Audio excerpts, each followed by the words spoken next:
더불어민주당 신현영입니다. 저는 감염병 재난 시대에 결국 살리지 못했던 생명에 대해서 질의하겠습니다. 우리나라 코로나19 발생 초기에 경북 경산시에서 폐렴으로 사망한 17살 정유엽 군의 이야기를 하려고 합니다. 오늘 아버지께서 참고인으로서 현장에 오셨는데요. 14번이나 코로나 검사를 받았고 13번 음성 판정을 받았습니다.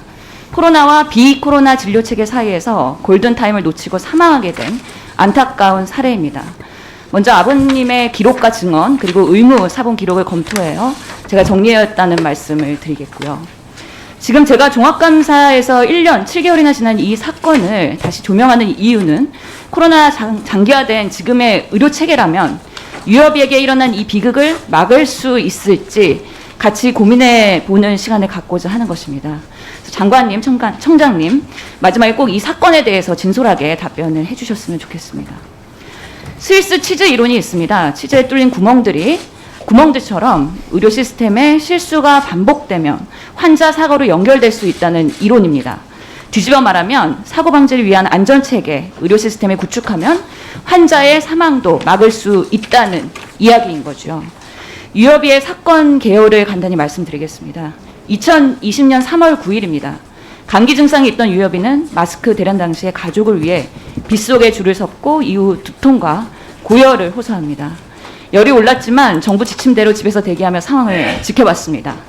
하지만 이틀 후 증상이 너무 심해서 지역 종합병원인 경상중앙병원에 방문해서 약물 처방을 받고 귀가를 합니다. 그래도 고열이 계속되자 다음 날인 3월 13일 다시 같은 병원에서 폐렴을 진단받고 귀가를 합니다. 코로나 검사 결과가 나오지 않아 폐렴에도 불구하고 집에서 대기할 수밖에 없었습니다. 근데 41도 5분까지 열이 끓자 당일 저녁 소견서를 받아서 영남대병원으로 이동을 하는데요. 당시 호흡곤란이 있었는데도 불구하고 구급차 이동을 거절당하고 아버지 자가용으로 이동하게 됩니다. 영남대 응급실 진료를 받기 시작한 것은 13일 금요일 저녁입니다. 상태가 악화돼서 인공호흡기, 에크모 연결을 했고요. 이후 금토일 주말 동안 상황이 안 좋아졌으나 중환자실 집중케어 못 받았습니다. 주말 동안 전문의 진료의 취약성 그리고 코로나 의심 환자지만 확진되지 않았기 때문에 중환자실 이실이 어려웠었던 걸로 보이고요. 과감하게 진료하기에는 어려웠던 상황으로 보입니다. 월요일이 된 3월 16일 아침 회진 시간 전문의가 나타납니다. 젊은 학생 포기하는 게 어딨냐? 오히려 부모에게 호통을 치면서 주말 동안 소극적이었던 치료에서 신장 투석 등 적극적인 치료를 다시 하게 되지만 결국 유여비는 18일 수요일 사망하게 됩니다. 이 사건에서 저는 몇 가지 치즈 구멍을 발견하게 됩니다. 첫째, 아프면 3, 4일 집에서 쉬어라. 초기 정부의 지침이었습니다. 유여비는 며칠간 고열에도 집에서 해열제로 버텼고요. 보건소나 1339에 전화해서 문의해도 코로나 검사 결과가 나오기 전까지 아무 조치 할 수 없다. 병원에 문의하라는 말밖에는 답변을 받을 수가 없었습니다. 둘째로 처음 방문한 안심병원인 경산중앙병원 적절한 처치였는지 의문입니다. 해당 병원은 3번이나 최우수 응급 의료기관으로 지정되어 있고 홍보하고 있지만 아버지 주장에 의하면 유여비가 고열과 호흡곤란이 있는 그 순간에도 생체 징후인 혈압, 산소 포화도 측정을 제대로 하지 않았다고 합니다. 세 번째, 경산중앙병원에서 영남대병원으로 이송 과정에서 구급차 요청 거절당합니다. 환자는 고열과 호흡곤란 호소하고 있고 보호자가 구급 이송 요청하지만 거절당했고요.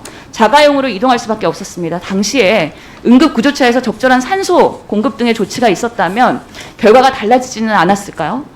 네 번째, 영남대병원으로 옮긴 그날 밤부터 사망 전까지 중환자실이 아닌 응급실 격리실에서 치료를 받게 됩니다.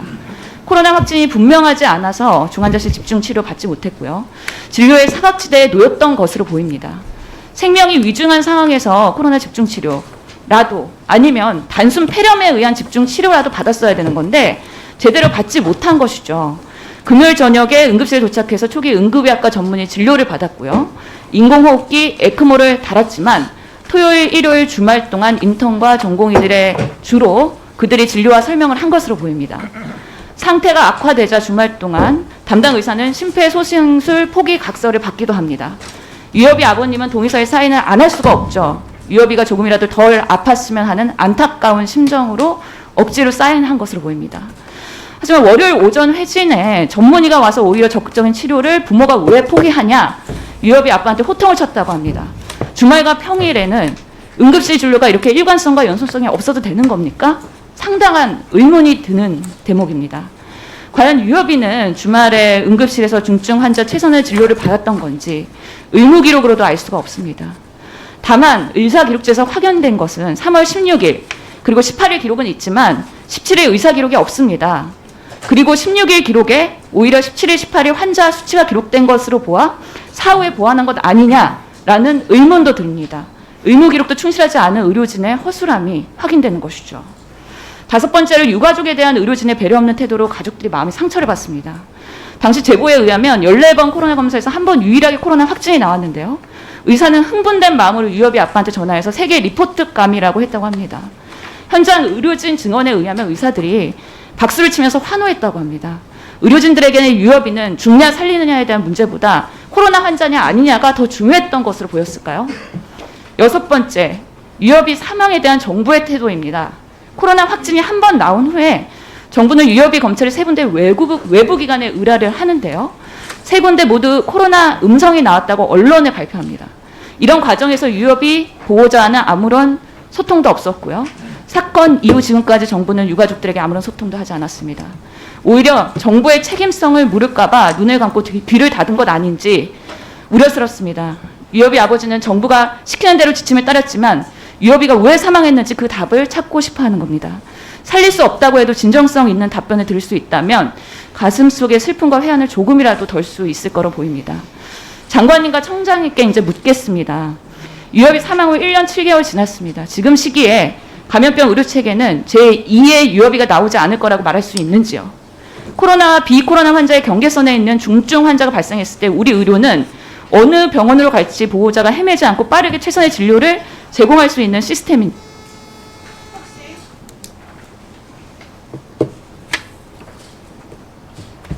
네, 제가 먼저 답변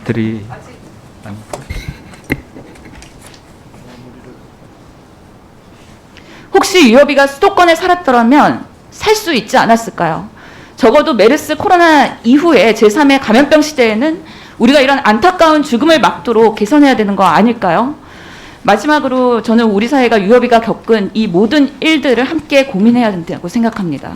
또 다른 감염병 재난이 왔을 때 우리 누구든 똑같이 겪을 수도 있는 일이기 때문입니다. 그래서 오늘 유여비 아버님 참고인으로 모셨고요. 아버님, 장관님, 청장님 말씀 이후에 이번 일에 관해서 저희에게 들려주실 말씀 있으시면 이어서 말씀 주시면 되겠습니다.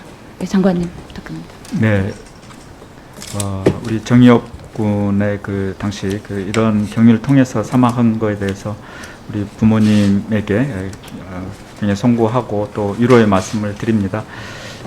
응급의료 체계는 그 살릴 수 있는 그 생명을 최대한 골든타임을 확보해서 살리는 게 기본 목표입니다. 또 그렇게 하기 위해서 정부가 노력을 하고 있고요. 이제 다만 이제 그 첫 번째 단계에서부터 경산중앙병원 응급실에서 적절한 진료가 취해졌는지, 그리고 또 영남대로 이송하고 또 그런 과정에서 적절하게 골든타임을 놓치지 않고 했는지 등을 이제 판단을 해야 할 텐데요.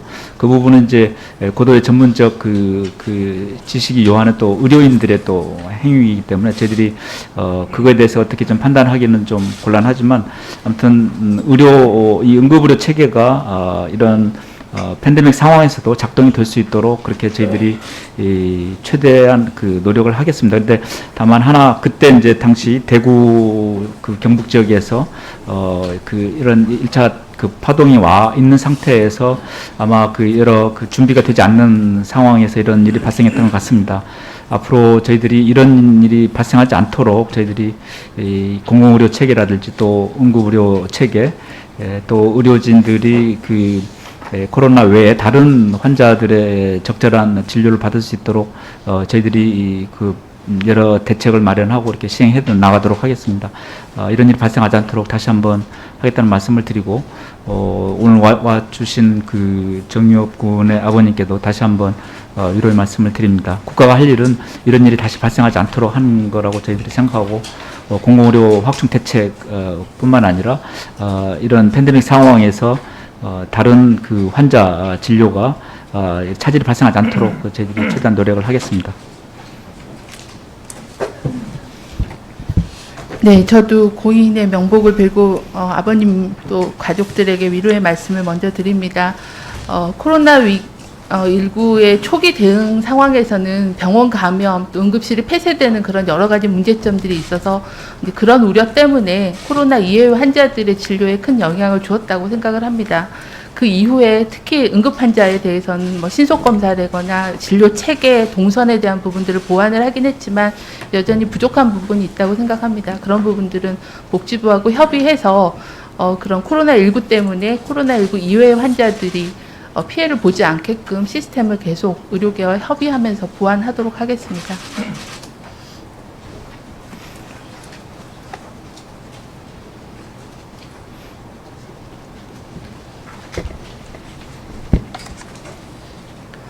안녕하십니까. 정유엽 아버지 정승재입니다. 오늘 처음으로 공식적으로 유감 표명을 들었습니다. 이 소리 한번 듣기가 이렇게 해도 힘이 듭니다. 참 아프고 너무나 고통스러웠습니다.